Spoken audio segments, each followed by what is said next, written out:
Thanks for attending our webinar, everybody, on advanced lithium storage made simple. This is a joint webinar between Fortress Power and Morningstar. Fortress Power is one of Morningstar's energy storage partners, and we've been working with them for about 2 years now to determine and share with you the best charge controller settings and other information to optimize battery performance for your systems. My name is Mark McHenry, and I'm going to be moderating this webinar. And before we start, let me remind all attendees to type any questions that you have in the questions chat box on your GoToWebinar console, and we'll address as many of them as we can at the end as time permits. And if we can't get to your question during this webinar, we will respond by email. We are recording this broadcast, and we will email you the recording tomorrow. We've also included a copy of our slide deck in the handout section of your GoToWebinar pane that you can download right now. So with that said, let me introduce today's presenters that you see on this slide. First, from Fortress Power, we have Alex Lepore, Western Sales Manager, and from Morningstar, we have Brad Burwald, Senior Product Manager. Alex, let me hand off to you and let you start the presentation. Very good, Mark. Thank you for the introduction. Welcome everybody to this webinar. Before I dive in here, I want to thank the Morningstar group for hosting this webinar with us, as it seems like we always get a lot of good interest and we always are able to help people and pass along the appropriate information. So a little about who we are and what we do here at Fortress Power to start it off. So we're a lithium iron phosphate battery provider focused on residential and commercial applications. We're headquartered in Southampton, Pennsylvania, which is just northwest of the city of Philadelphia. We were founded back in 2016 and we're owned by a group of investment bankers and solar veterans. And you can see here on the right-hand side, this is our facility. It's a 30,000 square foot facility where we do a lot of the R&D, sales, and logistics. That being said, we do have 2 other warehouses, one in California and one in Florida. And we've seen a lot of interest and a lot of growth in batteries since inception back in 2016. We've seen installations not only on the continental US territory, but also in Canada, the Central Caribbean, South America, Europe, and Africa. We are the exclusive lithium battery supplier for SEPTA, which is a local railway company based right outside and in the city of Philadelphia, along with Hydro-Quebec, which is a Canadian utility company, and they're sourcing a few of our batteries for a hydro application in Canada. So very interesting, and I'll dive into more on the products that we have as well as the different applications that you can use a battery for. Next slide, please. So there's a lot of, I think, questions with, what can I use a battery for? And there's a lot of different applications that a battery can fit into with your project. So the first thing is typically backing up your facility. So per NEC code in the United States, at least, if the grid goes off, your solar stops producing. So what a battery can do is during an outage, the battery will keep your solar panels running. So meaning you can back up the electrical loads in your house while continually keeping the solar panels generating electricity and ultimately powering your home. You can also use this in self-supply. So this is where you can have solar in a battery where the grid may prohibit backfeeding to the grid or selling back to the grid. So essentially, you're maximizing your PV production because any excess electricity that's generated without a battery, and if you can't sell it back, it's lost. So adding a battery in areas where you're not allowed to sell back, or maybe that sell back is not really as healthy as it should be, that's where having a battery can help you store that excess energy and then either use it for a later date, or you can just have it, on a rainy day when the grid does go off and you have that saved up there. Another really interesting application that you can use a battery for is for a time of use, or I call it peak period shaving. So this is where in certain areas you will pay crazy amounts for electricity during certain times. So for example, let's imagine it's from 4 p.m. to 9 p.m. Instead of paying maybe 20 cents a kilowatt or 25 cents a kilowatt, you could pay anywhere from 30, 40, or even 50 cents a kilowatt. So you can use a battery with your solar to discharge during those peak periods, let's say it's 4 p.m. to 9 p.m., to offset all those high charges you would normally get during that time. So as you can see here, there are a lot of different applications to use the battery. It's not a one size fits all by any means, as every project will call for maybe a different battery size. And depending on where you're located as well, will call for maybe a certain application in favor of another. And in the United States, there is a 26% federal ITC tax that is available if it's powered by solar. And then there are a lot of different state and utility rebates. Now, this is just in the US. And so for the people joining this webinar from outside of the US, I would recommend that you reach out to your local, local states or local areas and see if they have incentives or rebates for batteries and solar, because it can certainly be something to help you grow the battery space in your own particular industry. Next slide, please. So I think that another question that I always get is why storage? Why are batteries becoming this up and coming thing? You know, if you look at batteries in the past 5 or 10 years, it was a very slow growth. A lot of early adopters had picked up batteries. Now it's entering the mainstream market. Why is this? Well, I looked at a Department of Energy analysis, and you can see here by 2030, stationary developments will exceed 150 gigawatt hours of storage. And then we're going to see 27% of annual growth for grid-related storage applications.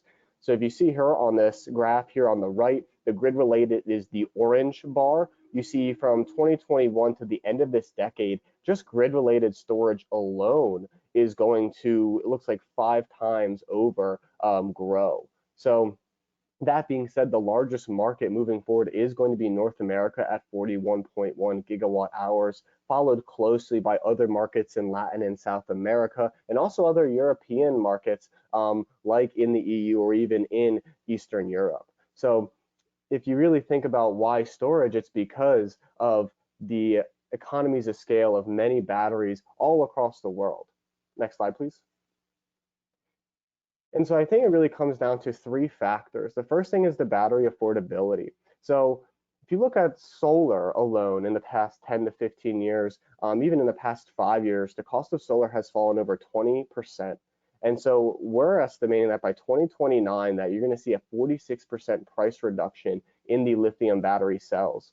So not only is there a growing need for batteries, let's say for emergency power, but you're also seeing a price reduction and more affordability with the solar and solar batteries, meaning that as time goes on, you'll be able to get more bang for your buck. And this is only going to get better with more incentives, my second point. So as of now in the US, there is a 26% federal ITC extension that's going to 2022. And there's a lot of statewide incentives in the US, like the SCHIP incentive, the GMP incentive, and other statewide rebate programs. Like I said earlier, for those of you not in the US, I would highly recommend you do your due diligence and find out what kind of incentives are available where you are to see if you can leverage those incentives to your benefit. And then lastly, on top of the affordability and more incentives are being released because people are seeing this growth, is this shifting mindset, this awareness of batteries are available and batteries are here. The first one is simply put, it's fear. I think batteries, especially in emergency power applications in the US, take a look at Texas, and even earlier this year, you take a look at California and those fires. People are scared, and I don't blame them. There's a lot of outages. The once in every 500-year storm is no longer the reality. Now we're seeing 2 or 3 storms a year that are these categorized as a once in a 500-year storm. So people are now shifting their mindset, instead of relying on the utility to handle everything for them, to be more independent, to invest in solar and solar batteries.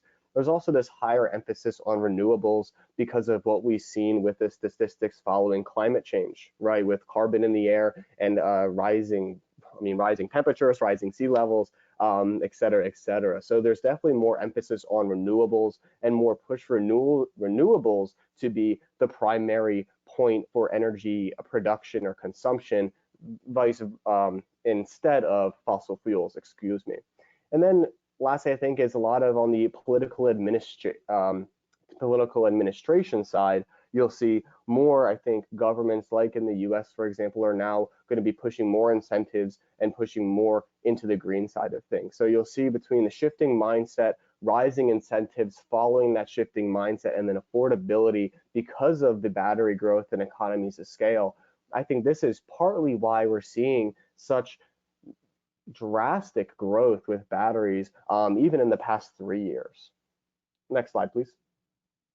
So if we look at what we have here at Fortress Power in terms of our battery options, they range anywhere from 5 kilowatt hours and can scale all the way up to 200 kilowatt hours.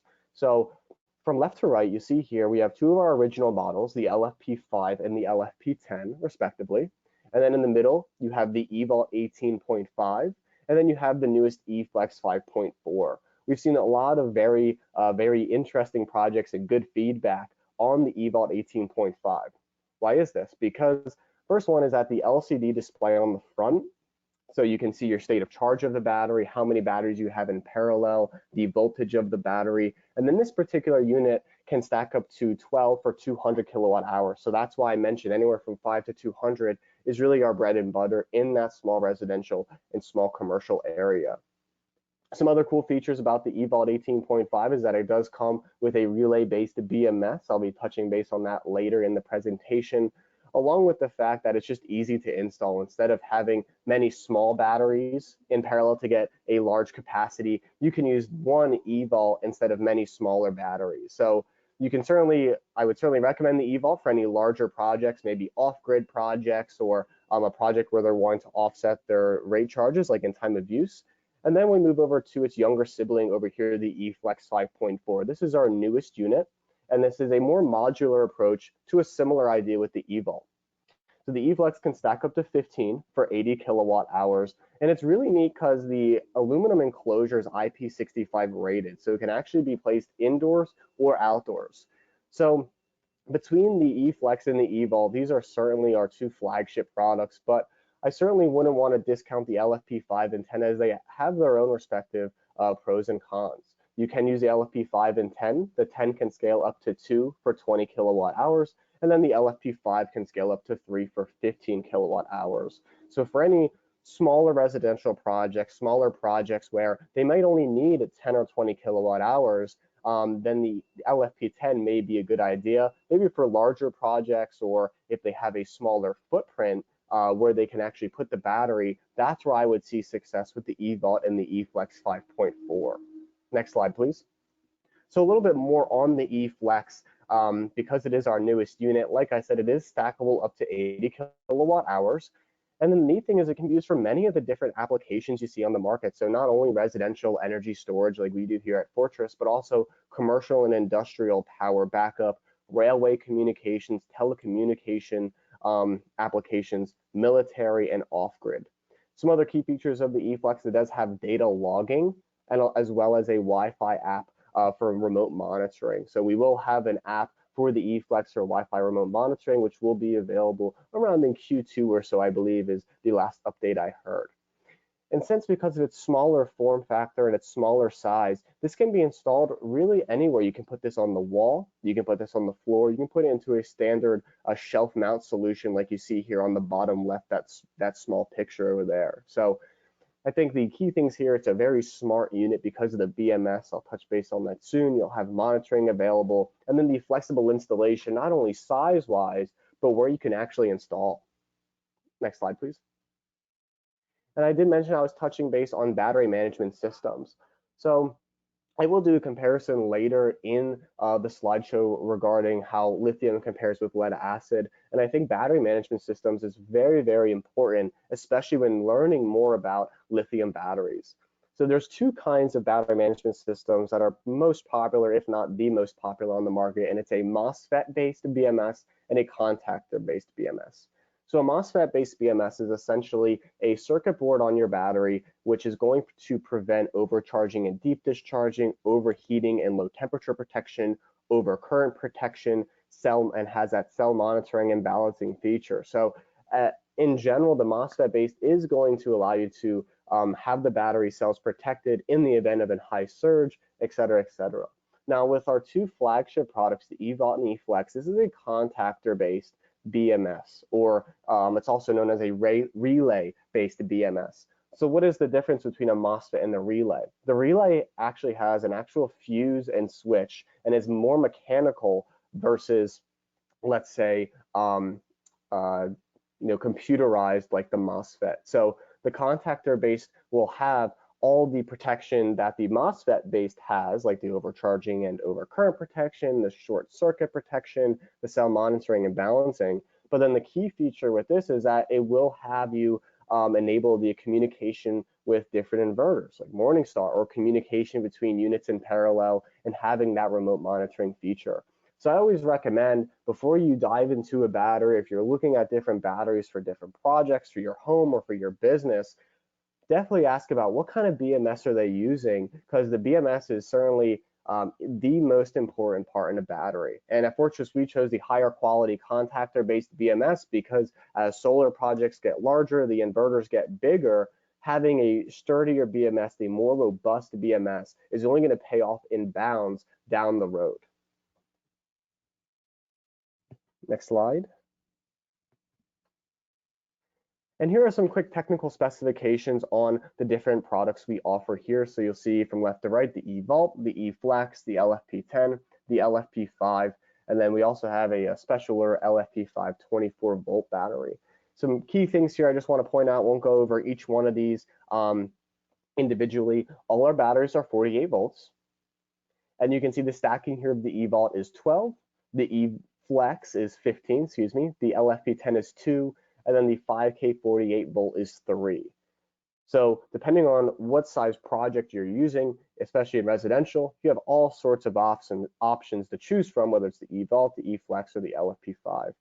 One last thing before I move on to the next slide is we do have a 10-year warranty for any installations in the USA, and then we have a 5-year warranty for any installations outside of the United States. We do have an extended warranty option, and I can speak to that more offline here, and more about warranty coverage with Fortress Power and things like that. Next slide. So I think now I want to hand it over to Brad with Morningstar to talk about his wonderful charge controllers. Okay, thanks very much, Alex. We really appreciate partnering with you on this webinar, and so we both get a chance to talk about our technology and, of course, you know, the integration and the way in which our products work together. So thanks very much. So again, just to introduce myself, my name is Brad Burwald. I'm Senior Product Manager at Morningstar, and I have currently heading up the product management group and working on a lot of the technical marketing, such as why you're joining us today. So to talk a little bit about Morningstar, we have over 4 million products sold and deployed into the field since our inception, which was some time ago, as we've been doing this for a while and really focused on the off-grid market, and that was since 1993. We have distribution and have sold in over 100 countries around the world, and really are focused on mission critical applications. So this is standalone, remote off-grid, and really where uptime and quality and reliability is key. And some of the markets that are for those types of applications are residential and rural electrification. So this would be homes, as well as a lot of you know, developing energy projects in extreme remote grid locations. And one such project we did was actually for a 200,000 home project for systems for solar home systems in rural Peru. And that also included 3,000 community centers, which were a larger system capable of providing healthcare equipment and IT equipment power as well. And together that really contributed to helping over 1 million Peruvians gain access to electricity in previously you know, areas that were not touched by the grid. Commercial applications are also a large part of our business for backup and other solar off-grid applications. Industrial, including telecommunications, the oil and gas industry for measurement and SCADA systems, and also security. Mobile and marine are also another big area because RVs, caravans, boating market, traditionally been a large user of low voltage DC power, and solar naturally goes along with that. And interesting because the mobile industry has seen such a dramatic surge in the COVID era, with so many people wanting to just get out and travel and get to areas, and solar helps them to do that more independently. We think of ourselves as the charging experts with an extremely wide and diversified product line. And some of these applications that I spoke about before there are you know, addressed using a variety of controllers with specific feature sets specifically for those markets that give them unique advantages. And all of this tied together with the lowest hardware failure rate in the industry, We build the products to have a long life. We have a strong 5-year warranty to back that. And interestingly, because we've been around since '93, we've actually seen a lot of our products, in some cases, in use for multiple decades, which is something quite unique.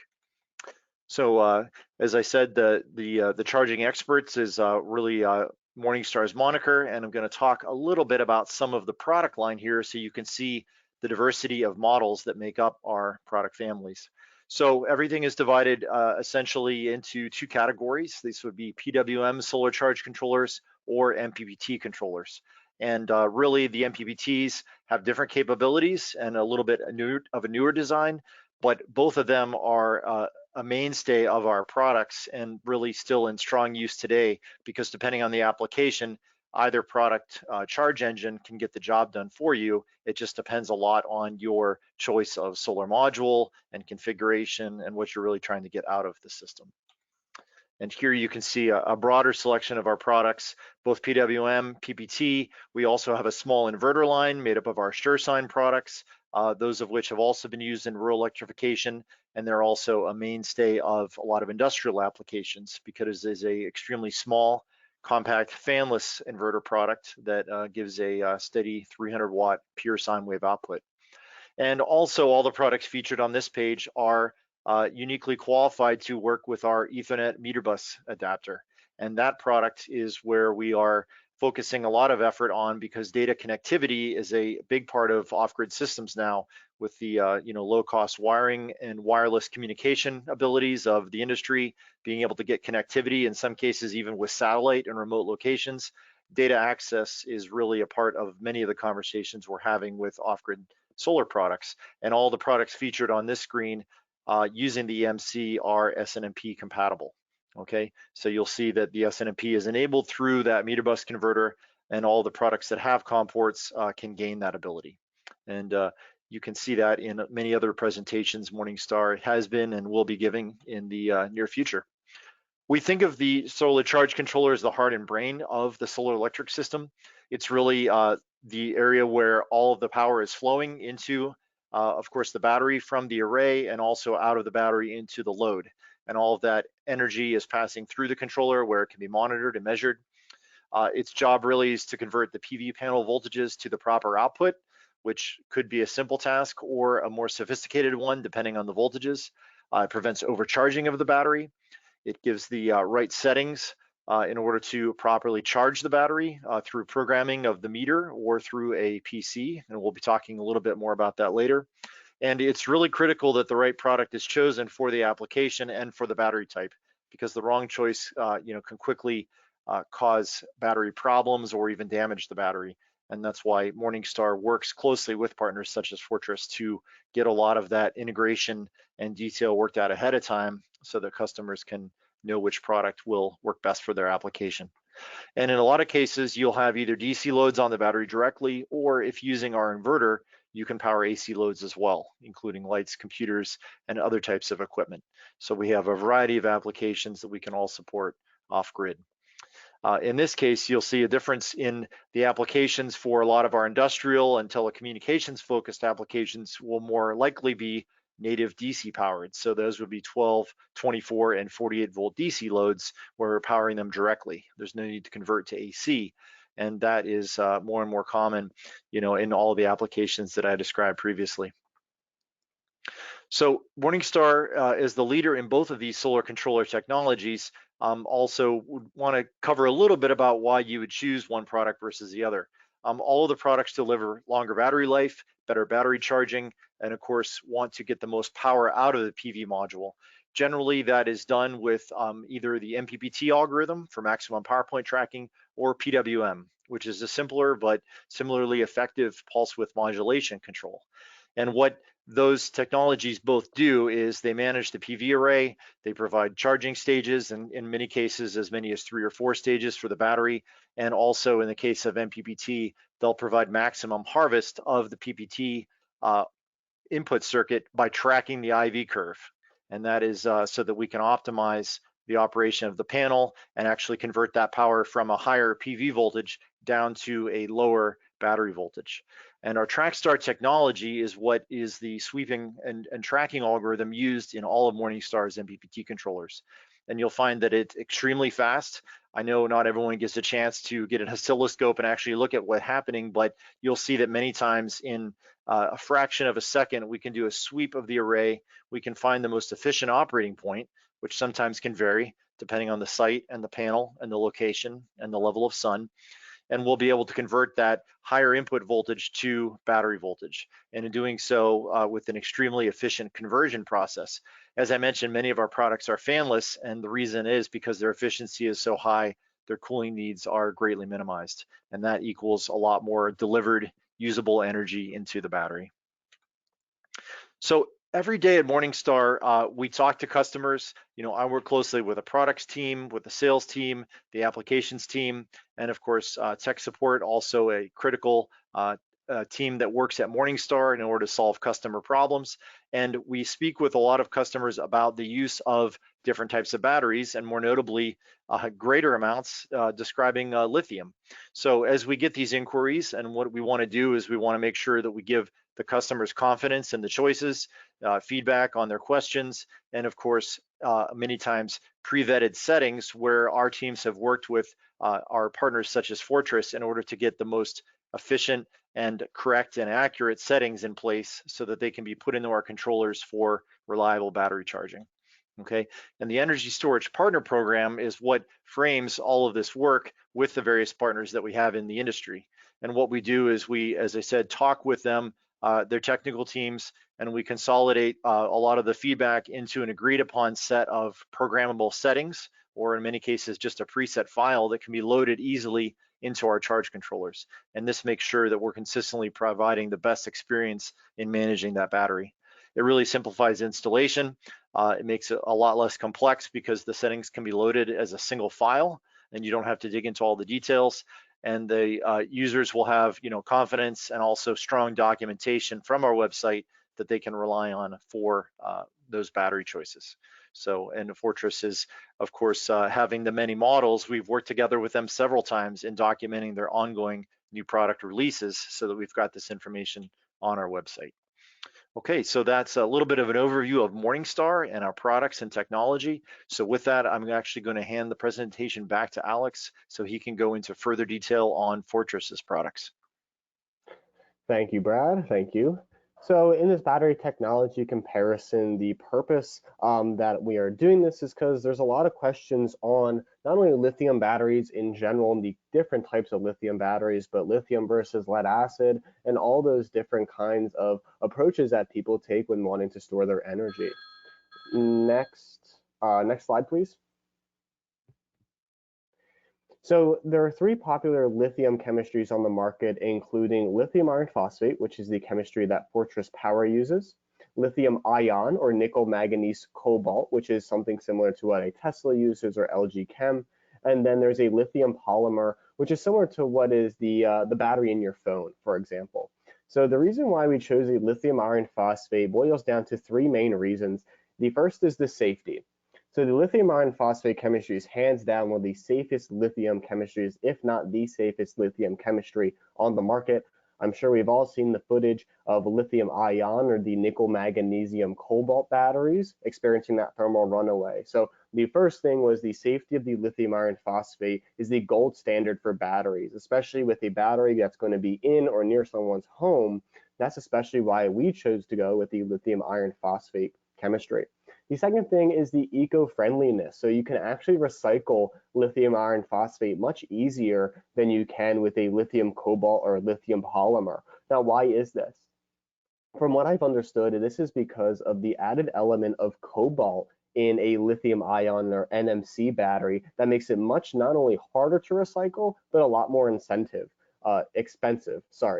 So not only is it eco-friendly and safe, but the thermal stability plays into all three. So you don't have to worry about any chance of thermal runaway with lithium iron phosphate because of the safety of its chemistry. Now, if we look at the life cycles, we have a 6,000 life cycle guarantee here at Fortress Power.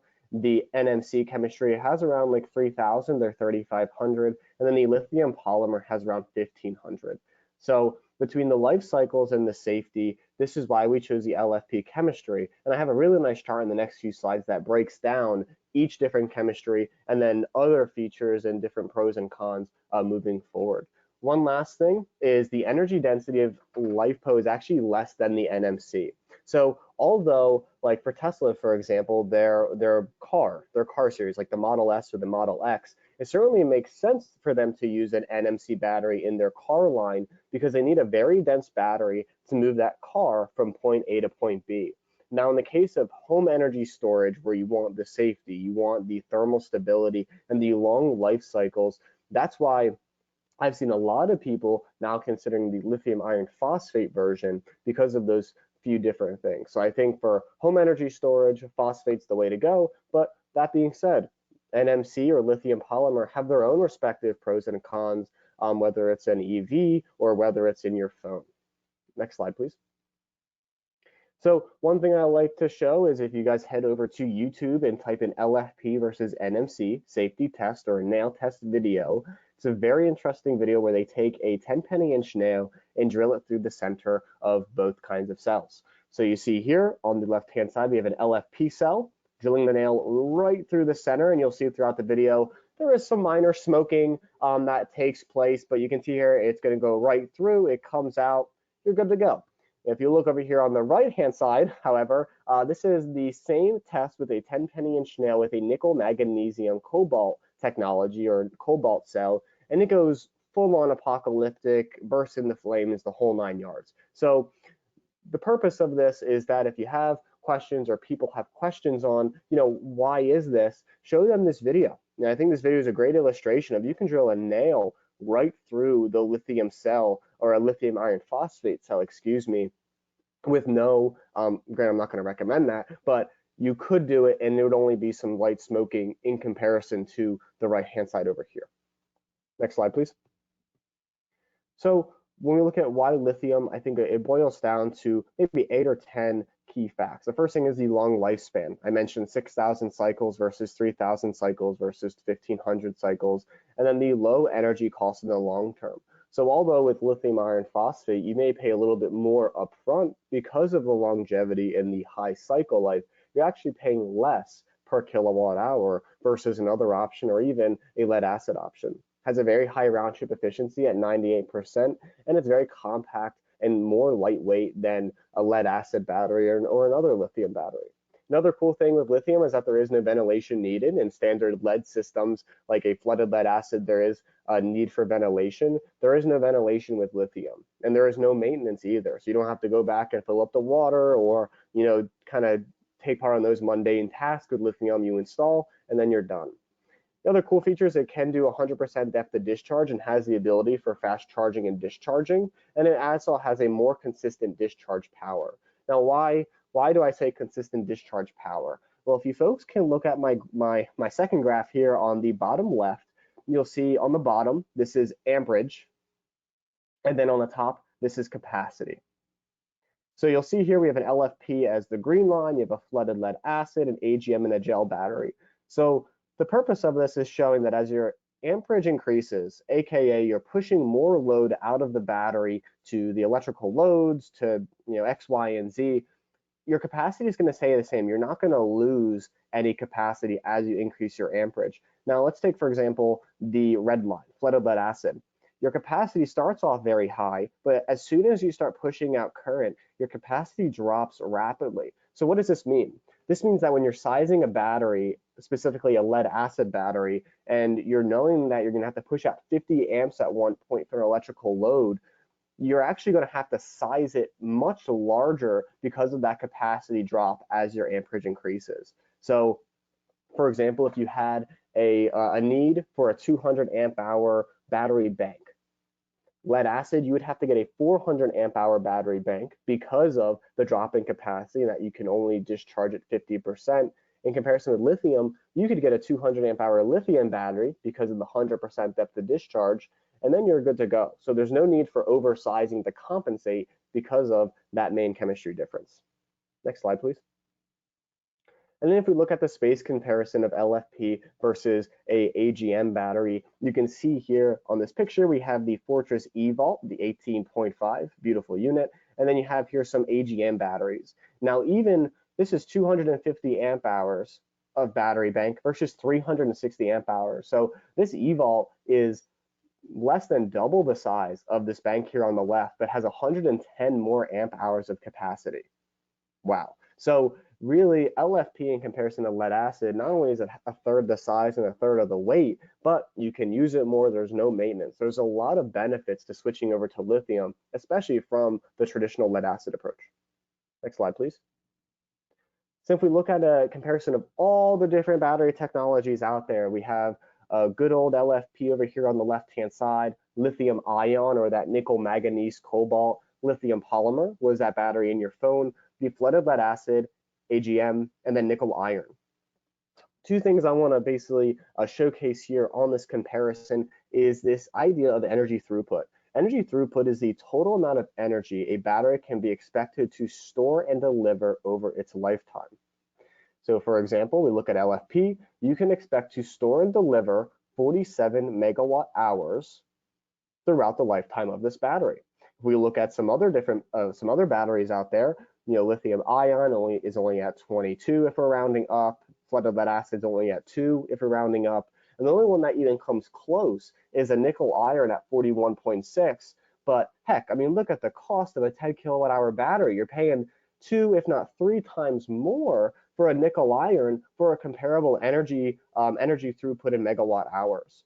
So I mentioned how the cost per kilowatt hour, because of the long life cycles and the chemistry itself, you'll see the cost per kilowatt hour of LFP is less than double that of the lithium ion. And then certainly compared to polymer, flooded lead acid, and AGM, there really is no comparison to be made. The only one that's probably close is the nickel iron at 19 cents a kilowatt hour. And obviously the safety of the LFP is something that's very important, especially if the battery is in or around your home.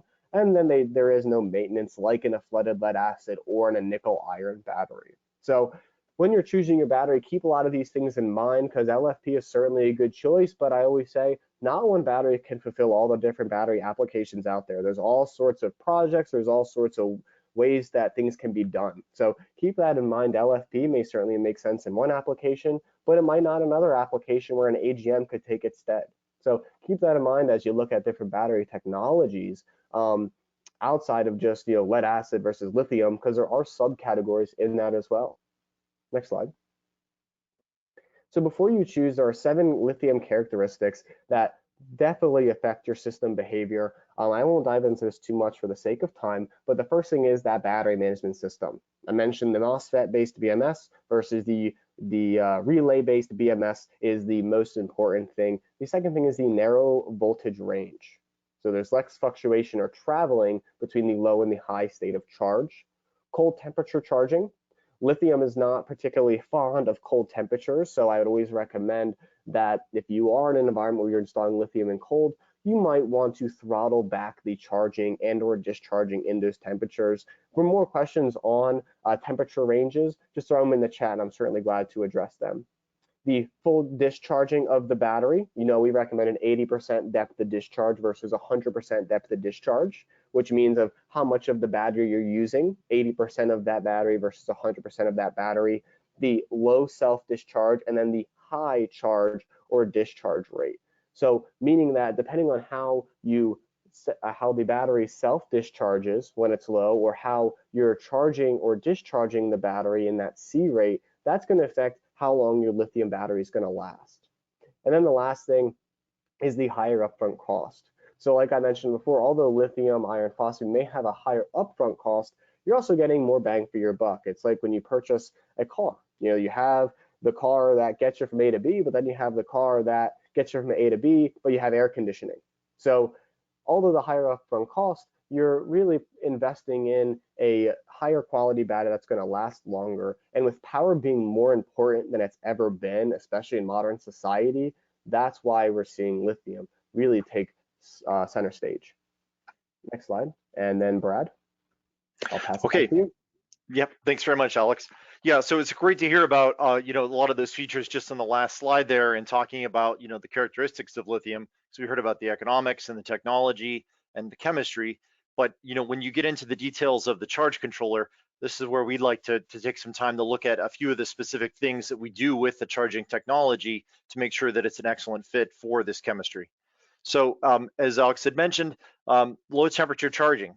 There is a great amount of capabilities of these batteries, and they can work in a very wide temperature range, but in extreme cold, you do have to be a little bit careful just regarding the charging and discharging. And generally they meet most, if not all, applications quite well. But if you do need to make some changes to the charging profile, lithium fallback is one thing that can be done. In home applications, this is really not an issue. But in industrial applications, occasionally if you dip below freezing, what the controller can do is during that time, it can actually reduce linearly the amount of charge current so that the battery does not see excessively high charge rates in those cold temperatures. And when the battery warms back up again and cycles throughout the day, it will actually increase back. And you can see that actually shown in some later screens. The other thing is interactive meter display options. On a lot of our products with built-in meter displays, you can of course tweak settings as needed on a per value basis just by using the navigational display.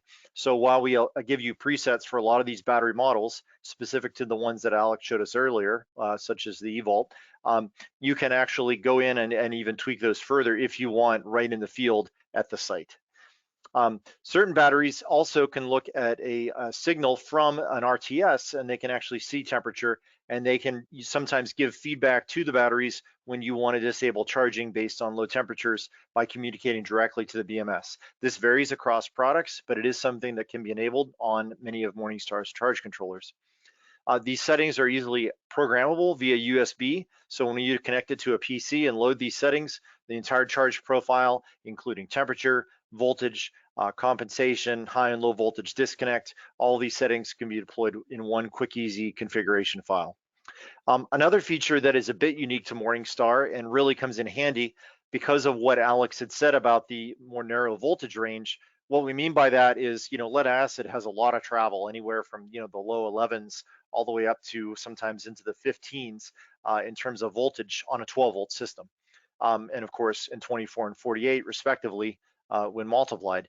But what voltage sense does is it gives our products the ability to get a very accurate voltage sense, so that when those small minor changes in battery voltage that impact state of charge and system functionality take place in the battery, that the controller has really good visibility and measurement of that voltage.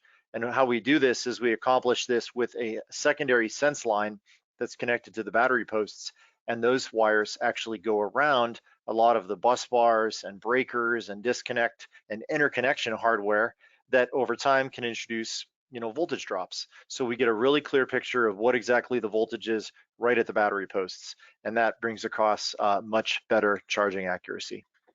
So here's the example I mentioned earlier in the ProStar MPPT. When we enable low temperature current reduction, what you'll see is we actually program in the low voltage, the low temperature range and the higher temperature range, and across that point, you can see there in the orange, the current will actually be reduced. And you'll see that the battery does not want to see an amperage greater than what is actually in that blue graph there. And the orange graph below it is the ProStar actually keeping the current level below and linearly derating that so that it is always kept beneath the max current rate that the battery wants to see at a given temperature. Okay, you don't want those lines to cross, I guess is essentially what I'm saying, and the ProStar will keep that from happening by having that type of programmability. Okay, next, advanced custom charge settings. These are special use cases where you may need additional functionality. And what we'll do here is we will give you the ability to put in these extra protections in the system in order to prevent, any problems. And in industrial applications, this can be very useful. One is high voltage disconnect, protecting the load from damage due to high battery. If you've got a excessively charged battery, possibly from something else charging the system higher than it should be, the controller will protect the load by disconnecting. This is rare, but it's very useful because unfortunately Morningstar is sometimes not always the single charge source in the system, but it will do a good job monitoring that and protecting. Max regulation voltage will actually put a cap on a ceiling of voltage so that we'll never exceed a certain limit. This is helpful for when you have sensitive loads that do not want to see a voltage exceeded. For instance, a more sensitive telecommunications load, or in the lower voltage range, something that doesn't want to see, anything outside of, say, 10 to 15 volts, which is a really common window. So we can help to assist there. Absorption extension is the ability to provide an extended, longer charge for more current into the battery following a very deep cycle period. So if the battery went into an extended deep discharge, we can actually get a little more time into that absorption in order to help it to recover. And then lastly, we do have the ability to provide temperature compensation changes. In the case of lithium, temperature compensation is actually disabled because they want a consistent voltage applied across the terminals. But in a lot of other chemistries, for instance, nickel cadmium, has a completely different charge profile and temperature compensation from lead acid and of course from lithium. So we allow all of that to be programmed. So just a few quick comments on another type of a set of terminology that's often discussed is what we call open loop versus closed loop in terms of charging. And all of the current ESP partners and the way we work with these batteries, we use an open loop communications, which means we are charging them similar to how we will charge any other type of battery, with voltage and current sensing actually taking place across the terminals or the posts of the battery. And we will make changes in the charge profile to accommodate that, but we're really just seeing voltage from the battery directly. Closed loop is often a more sophisticated level of integration, and that's where there is communication digitally, sometimes using certain protocols with the battery BMS directly, and provides a little more integration. The current can sometimes be pushed a little bit harder because the battery is in communication with the charging system and can let it know when to hold back or when to go full throttle. And also SOC measurement can be more easily communicated. And Morningstar is doing a lot of development work currently with a lot of closed loop options, including with Fortress. So we'll be seeing more of that in the near future. So one of the things I'd like to take a step through really quickly here is just how these settings that we've talked about during this presentation can easily be deployed to Morningstar's charge controllers. So I'll go through this a little bit briskly because it's more of just a simple walkthrough. And this can of course be viewed after the fact. And if you look at the ESP partner webpage on Morningstar's website, you will see that all of these choices can be easily selected, and you can download all the configuration files and documentation in an easy to read PDF format. Okay, so by navigating to our site, you would of course choose, in this case, the Fortress battery. Our MSVU configuration software is a simple PC-based utility that will run easily on a Windows machine and allow you to open that configuration file and quickly deploy it to any of Morningstar's charge controllers. And interestingly, all the products I talked about earlier that support SNMP also support the ability to be programmed because they have that common data interface. And for those listening, we actually use a Modbus interface, which is also a very common control protocol in the solar industry. So when you get the MSVU configuration files for the Fortress battery, in this case, they're downloaded, they're extracted from the zip file and deployed to your PC, and you have them ready to go. And MSVU can also be obtained from our website easily and at no cost. And MSVU is just a couple megs in size. It's a quick and stable utility that we've used for many years, supporting customers that want to interface with our products. And you can connect to a device on your USB or even IP-based network if the product supports Ethernet. And when you connect to that charge controller, one of many if you wish, you can then establish a connection and link to that with the software, and then you can use the configuration wizard for that given product to open up and look at all the setting changes that you can make for that controller. And once you have that open, if you're welcome to browse or navigate the settings through the wizard, which will guide you through the steps. But since we already know exactly what our end goal here is, you can open that file that you just downloaded for Fortress, and in this case, load all those configurations extremely quickly and easily with no room for human error. And then you can program those settings into the charge controller. And by programming that, it takes just a couple seconds, and then those will reside as a new custom set point in the charge controller, and they will remain in flash memory, which means at that point they're basically permanent And well, I should say they can be overwritten at any time, but what I'm saying is they are non-volatile and they will not degrade or disappear during power failures, controller resets, or redeployments of the system, because most of our products are expected to be in the field for many years. So in summary, the choice of battery technology depends on a lot of factors. We heard a lot of information from Alex on their product line. Really, it's the lifetime. We're always thinking long-term here at Morningstar because of, if you've ever deployed a site at the top of a mountain and there was a helicopter rental involved, it's something that you want to plan for the long term. And you don't want to be revisiting nearly as frequently as a lot of systems may need to be. So we make that really important choice by looking at the lifespan, the maintenance requirements, or in some cases, the lack of maintenance requirements, which are a huge advantage. And of course, space in terms of the volume, again, discussed earlier, and of course, your budget. But you want to look at that total cost of ownership. And regardless of what technology it is, proper charging is really the emphasis that Morningstar is trying to make here, and we support a lot of different variations of product in the market. And with that, that concludes the presentation. So we're at the end here, and I will, of course, invite Alex back, and we will get some assistance from Mark McHenry, our moderator. If he would like to propose some questions to us, we will be happy to answer them. And if we don't get to your questions, we will try to address them offline as well, but we can hopefully take a few good ones here today. Mark? Okay, terrific, Brad and Alex. Thank you very much. I've taken myself off mute, and we have a nice conversation between some dogs in the neighborhood here, so hopefully they won't be too loud for you here. But we do have a lot of great questions that came in. Let me just read one of them here that says, I guess there's a couple questions came in about charging secondhand lithium electronic vehicle packs, and so that's kind of outside the scope of this webinar. I know that there's a gentleman that has a support case in with us about that, so that's something. Those type of questions I think are outside of the scope of this webinar, so we're going to have to take them offline. So just to let people know about that. Boy, a lot of questions coming in fast and furious here. There's a couple of questions that touched upon safety. So if Alex could just give a quick review of that, the lithium iron phosphate safety versus other lithium ion batteries. Yeah, for sure.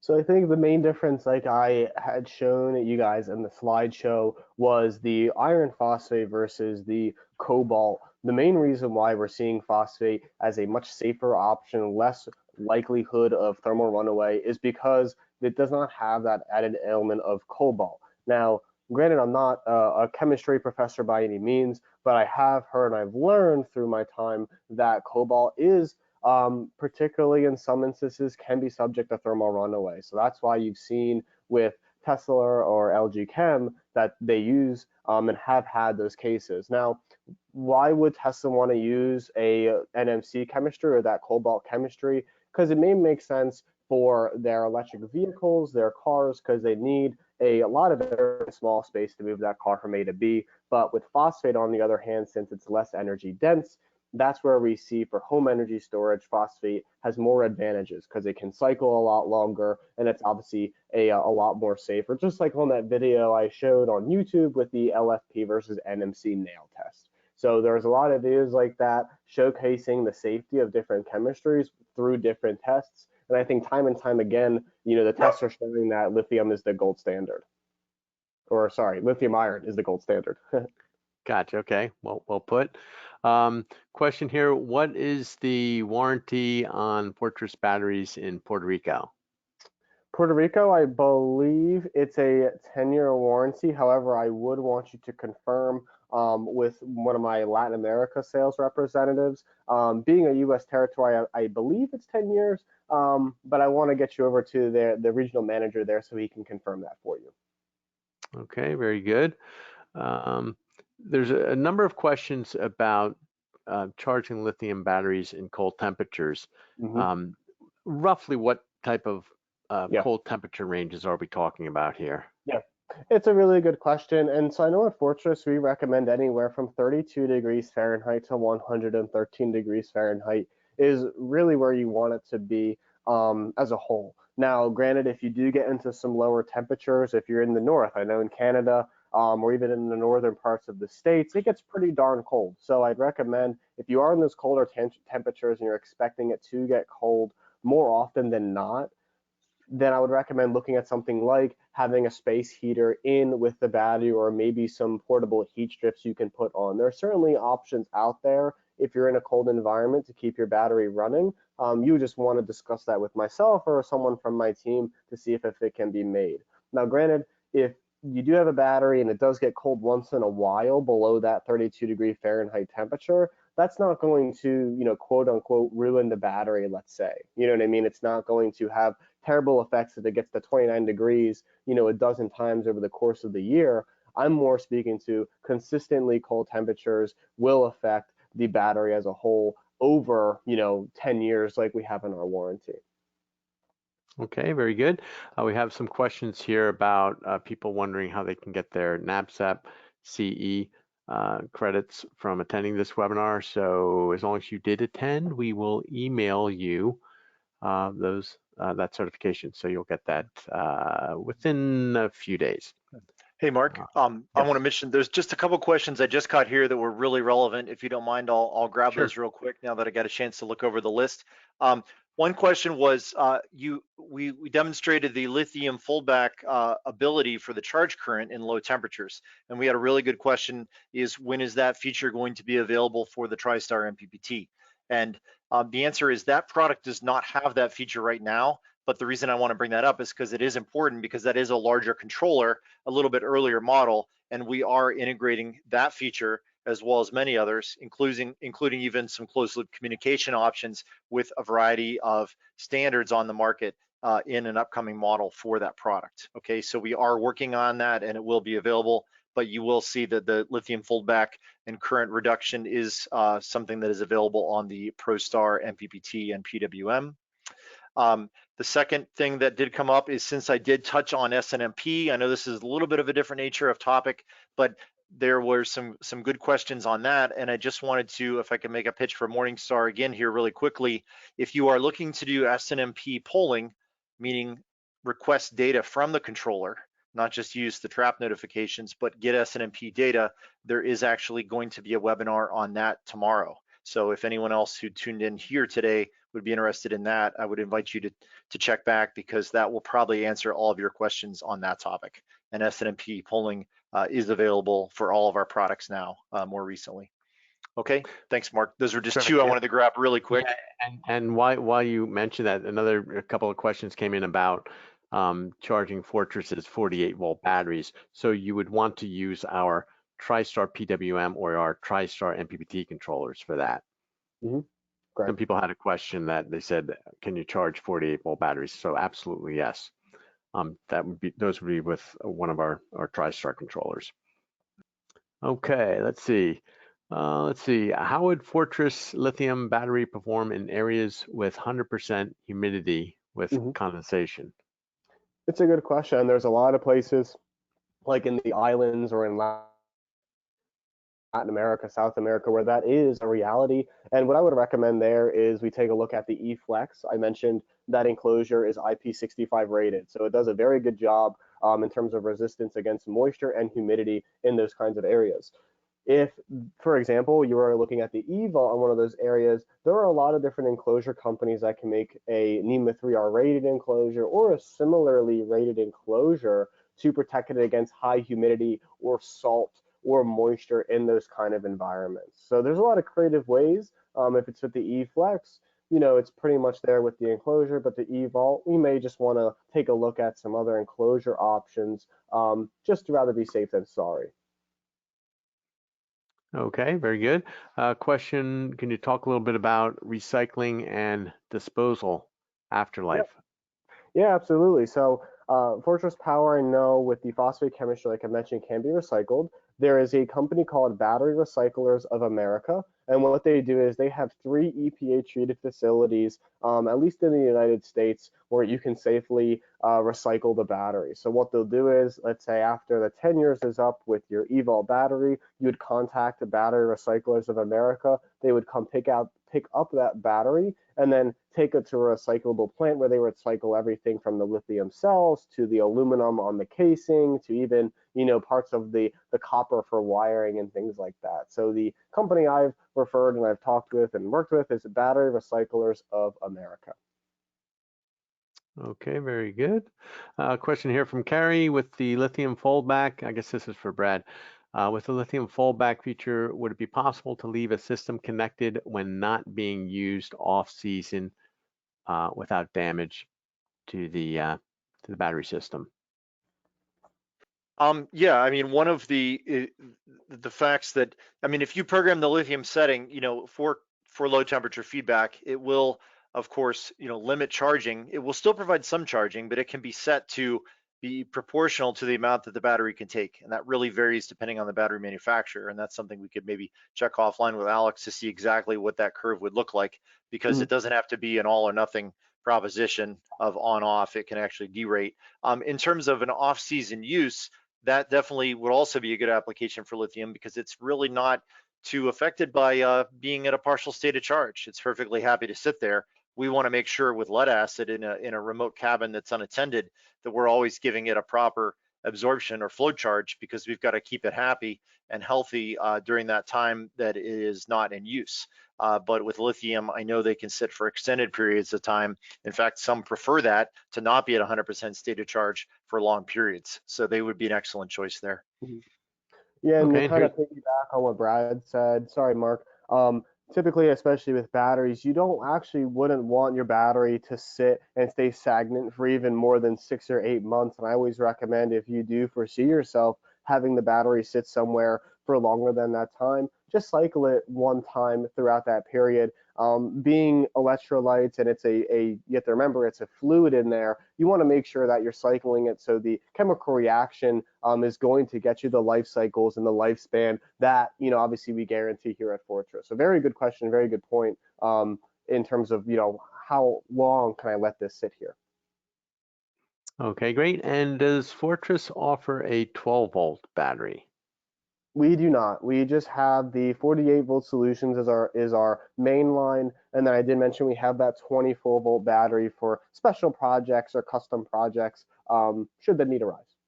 Okay, so 48 volts and 24 volts for special projects. Gotcha. Okay. Let's see. Here's a question. What is the recharge voltage to reach full state of charge? The recharge voltage. I guess that would be for Alex. I know you were talking about your products, and I'm guessing this might have had to do with the display. Maybe it's something we should take offline, but that's as they're asking it, the exact words they're saying is, what is the recharge voltage to reach full state of charge? Yeah. Maybe that's for Brad too. I don't know. Either one of you might be able to. Yeah, I would have to look. I mean, we have different settings. There's specifically, let's see, in the case of 48 volt configuration, I would just have to check. But what we could do is we could answer that offline, and I can in fact get the exact setting profile for the models that we support with Fortress, and we could definitely send it to that user that had tuned in today. Okay, very good. I want to give the right answer rather than try to get it from memory. We'll actually check on that specifically. So. Right. Okay. There's a number of questions about using lithium batteries in cold temperatures, and what might somebody do who, they want to use lithium, but they're worried about cold temperatures as far as keeping them in some type of an enclosure, or what do people do in cold climates like Canada, for example, Alaska? Yeah, it's a great question, especially since cold, affects lithium batteries more than not. I've seen all sorts of things. I think we have to remember that the inverter, if it's near the battery, is going to keep the ambient temperature of the enclosure or shed, room, etc., somewhat warm. Now, if it's getting super cold because you're in the north of Canada, then I could recommend a heat strip application, which is a strip that would go on the battery to keep the battery nominally above that threshold I mentioned earlier, 32 to 113. Or on another note, you get a small space heater and you can trickle charge a small space heater in that same room. So that way, if it does get cold, then you flip on your space heater and you're keeping that in that temperature range.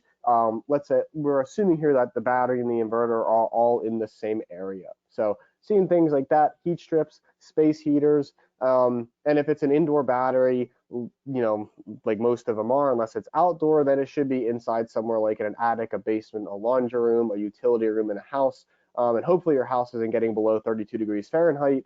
So yeah, I would recommend those few things, at least to get started. Okay, and Grant's asking a question, how do you determine the temperature of the batteries? Is it the temperature of the casing, the ambient, or its internal temperature? That's a great question. The internal temperature. So we're really focusing on the temperature of the cells themselves because the BMS is going to basically get all that information. I mentioned it prevents against overheating and over discharging. So it's the internal temperature of the cells. So that way, if it does get above or below that, the BMS knows this is not in our temperature range. So great question. The simple answer is it's internal. Okay, and Maria is asking, does Fortress have distributors in Europe? I believe we do. Oh boy, I cover the western side of the United States. I know we are working with a few partners. I'm just not sure who they are, but I could certainly find out and take this offline and get you in the right direction. Okay, sounds good. All right, and Brad might have answered this, but just in case, another question here, is SNMP polling available and open to be integrated with platforms such as Zabbix? Yeah, that's the SNMP. The question is polling available? That's spelled POLL, meaning the requesting of data. And yes, that is an option now. It had not been in the past, but was newly released not long ago. And on top of that, we are doing not just is SNMP supported by Zabbix, we've done specific integrations with them as a software partner, and we'll be covering that in detail in a presentation tomorrow morning. So definitely check our website for more information. Okay, question here. Can you give us a rough timeline for closed loop communication between Morningstar and Fortress? Since there is some integration, I can speak to that. It's really not something I can probably give specifics on in terms of dates. I would say it's a heavy focus this year of being able to support that. And we've already been doing some testing and have, of course, Fortress's products in our lab and in our office and are working with them on, looking at the communication protocols. And I think a lot of things are happening in this area across the industry. So with that software addition being, rapidly worked on, I'm hoping to have more news available later this year, I would say, is probably the best information I can provide at this time, but I don't have anything regarding a release date. Okay, another question now for Alex. What differentiates Fortress's lithium iron phosphate batteries from other lithium iron phosphate battery brands? Yeah, it's a fair question. Um, I think in a nutshell, you have very scalable options that are very safe that can be used for many different applications. We do have live technical support, so if you want to call in to our technical support line, we have someone there who can help you immediately with your project, whether you're installing your first Fortress or you're just calling back to chat about some new projects. So I'd say between the products themselves and the safety and scalability and flexibility, and then the second part of the customer service that we have here at Fortress Power, that really makes us, I think, stand out versus some other providers out there. Okay, and Andrew's asking a question, does Fortress have a battery system geared towards industrial applications, or is it more geared towards residential? Definitely more geared towards residential. Now, there are some new developments here in 2021 that we're looking at some different markets, but I don't think there's really too much headway on that. So for now, residential. Okay, gotcha. And let's see. Here's one for Brad. Somebody's asking a question. I heard that you can connect to Windows PC. How about an Apple computer?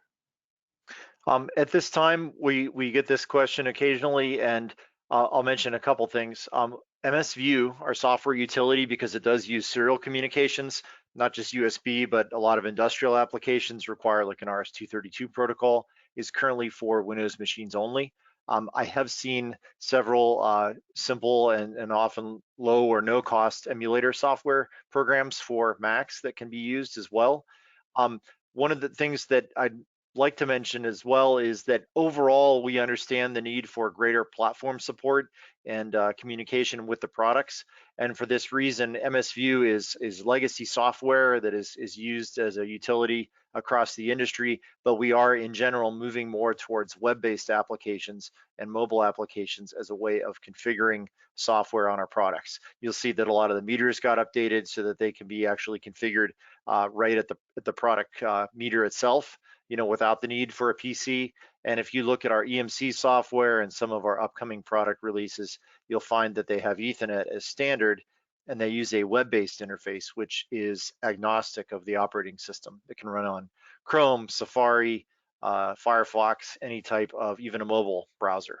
So that's where we'd like to take things. We're not there as quickly as we'd like to be, but we are headed in that direction. You can definitely All right. email us as well for additional support if we can help you out there on some emulator questions. Okay. All right. And Jim asked this question: can the Morningstar controller connect to the BMS of the lithium battery? Currently, we do support a Modbus protocol, and we've done some integrations with other Modbus products, but at this time, we do not have a direct BMS link with the Fortress battery right now. But as I had alluded to earlier, that is something that's in development. And when we do this, there's when you looked at my open versus closed loop slide, we're looking for ideally, more communications and being able to get data out of the product, as well as get some direction on exactly how much current we can give it, which will add a lot of benefits. So hopefully more on that in the near future. Okay. And Joe asked a question about comparing the safety of lithium iron phosphate with AGM batteries. Yeah, if Alex could just talk about that a little bit. Yeah, sure. So I think when it comes to safety, I think the main thing that came to mind for me at least was the needing for ventilation of certain lead acid systems. And I think that kind of says enough. Just because if you're using a battery that needs to be ventilated, then obviously the toxins that it's releasing aren't necessarily the best for people in a home. But nonetheless, lead acid does have safe batteries. They don't have all the safety features of like a BMS, like a lithium, for example. But to that same token, since lead acids they don't have the BMS, they are relatively safe. I would say in some instances they may be safer than the cobalt chemistry. But then again, I mean, it does depend on what kind of lead acid, what the project's calling for, and then ultimately how you're setting up that battery, because there are certain things where if you incorrectly do something, then that can also lead to maybe defects or small problems down the road. So you just want to make sure that you're doing your due diligence with any battery that you choose to make sure that you don't run into problems later. Okay. And what kind of information can you share about battery sizing information? If there's any formulas or websites, or do you just help people do that yourselves, or do your distributors do that? Yeah, it's How a would you great explain question. that? Yeah, it's a really great question. So I have a two-part answer here. I like to recommend that for people sizing batteries, you want your battery to be double the size of the solar array as a start. Now, sizing batteries is easy but complicated all in one sentence, because with sizing batteries you have your rule of thumb of double the size of the array, but it does depend upon what application you're sizing it for. If you're sizing it for backup or for self-supply, certainly you want to make sure it's sized well enough that the person who has the battery isn't up a certain creek when they need the battery because their battery is undersized. And then to the same point, when sizing your critical load panel, you don't want to oversize your critical load panel, because then, let's say the inverter turns on and the battery turns on, it might shut down the whole energy storage system as a whole if that critical load panel or that load panel is oversized.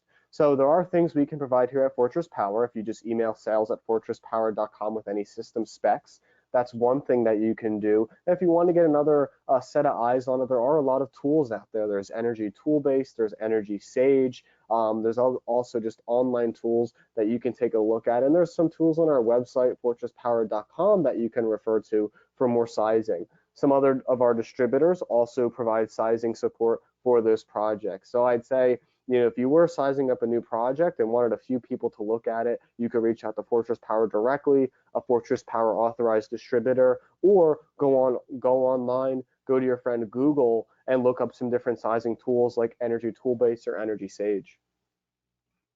Okay, very good. And another question here towards the beginning of the presentation. Let's see the question here. Jerry's asking regarding the 46% price reduction through 2029 when you showed that on the graph. Does that include the inflation rate of about 2 to 4% annually? Oh, that is a wonderful question. I do not know. And Jerry, I pulled that. If you go to the Department of Energy, like their website, they have a report that I read over. Now, I don't think they mentioned inflation, so it actually may not include inflation, but it may include other things balancing out with inflation, like the economies of scale. That's an excellent question. I do not know. I would want to refer you back to my source, which was the Department of Energy, as they were the one that published those statistics. And I didn't see anything there when I read through it, but then again, I may have just misread something or just didn't see it. Okay, and I know we're getting to the end of this here. We've been on quite a bit, but just a couple more questions. Is the eVault 18.5 kilowatt hours usable state of charge or total state of charge? And that is total capacity. So it's an 18.5 kilowatt hour battery, total capacity. So let's say you get the eVault and you're setting it up for an 80% depth of discharge. What you're going to do is you're going to go into your handy dandy calculator, 18.5 times by 0.8 for 80% DOD, which gives you 14.8 kilowatt hours of usable capacity. So how I did this math in terms of stacking for 5 to 200 kilowatt hours is if you take 14.8, multiply that by 12, it gets you up to around 200 kilowatt hours. Okay, well, thanks for that question. Thanks for the answer.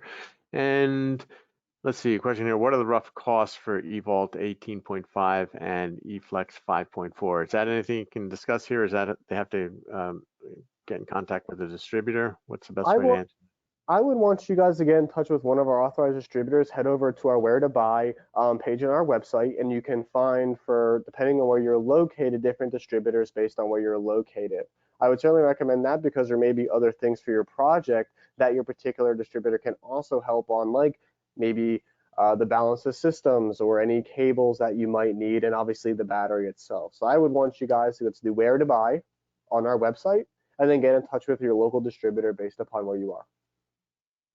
All right, terrific. And last question here. Let's see. Is there any new interest in Texas for solar and storage? Are there any new good case studies about that or any new interest? Well, I think overall, Texas is a complicated situation. And I think that the snowstorms down there were certainly not expected. I think more people in Texas now are seeing the effects of not having independent backup per home. Now, it would certainly make an interesting case study as Texas adapts now, because I think what we'll see is a lot of the state of Texas as a whole implementing new, whether it's safeguards or things like that, just in case the situation would happen again. I don't know. I think it's still maybe too soon to tell. But I mean, just in my opinion, that's what I could see. Just seeing, other markets like California or even, here east in Philadelphia, where, they pivot based upon things and experiences that have happened. If I could make one comment that's interesting, given the current events, obviously there's some people going through some very difficult times right now. And I think backup is, of course, the first thing that comes to mind. But if you want to look deeper into this and something to research offline, which I'll put out there for the audience today, is not only the extended and independence of power that can be obtained, with storage like Fortress's products, but also as we move towards the future smart grid, being able to, shift energy on and off the grid based on residential users' stored energy systems is something that is going to probably help to alleviate these types of demand control issues that Texas is also encountering. And I know California, while they haven't had a perfect reputation either, has gotten pretty far in using these sort of demand response controls for the smart grid. And storage is going to be part of that no matter what. It's going to give the independence and also benefit the utilities' ability to manage, their load balancing. So we'll see some interesting things in the future.